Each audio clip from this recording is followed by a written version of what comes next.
მეორე არის ფოტოსურათები.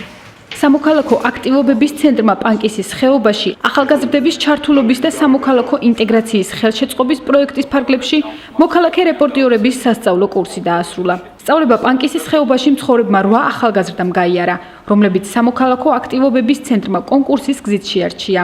სასწავლო კურსს უძღვებოდნენ მოწვეული სპეციალისტები: შოთა გოგიშვილი, ზვიად ქორიძე, დავით მძინარიშვილი და კონსტანტინე სტალინსკი.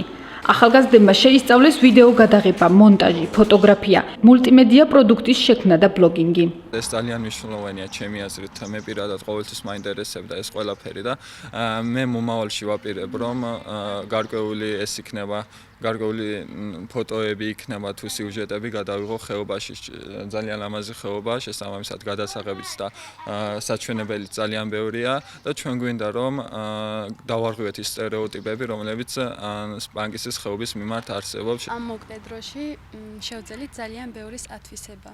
ფოტოების გადაღებაც ვისწავლეთ, ვიდეო მონტაჟი, ფოტოშოპი, ბლოგების გაკეთება. გვასწავლეს განსხვავებული სიუჟეტების კეთება, მონტაჟი, ასევე ბლოგები შევქმენით. ახლა შემიძლია ახალი ამბები ჩემს ვებგვერდზე განვათავსო. ჩემი აზრით, ეს კარგი შანსია მათთვის, ვისაც ამ ხეობაში მუშაობის სურვილი აქვს. ვფიქრობ, რომ ეს ტრენინგები ძალიან მნიშვნელოვანია პანკისში მცხოვრები ახალგაზრდებისთვის და კარგი შანსია მათთვის, ვისაც საკუთარი თავის წარმოჩენის სურვილი აქვს. ძალიან საინტერესო ტრენინგები იყო, ასეთი სახის ტრენინგებზე მე საერთოდ არ ყოფილ ვარ, არ მქონია შესაძლებლობა ეს ტრენინგებზე დავსწრებოდით.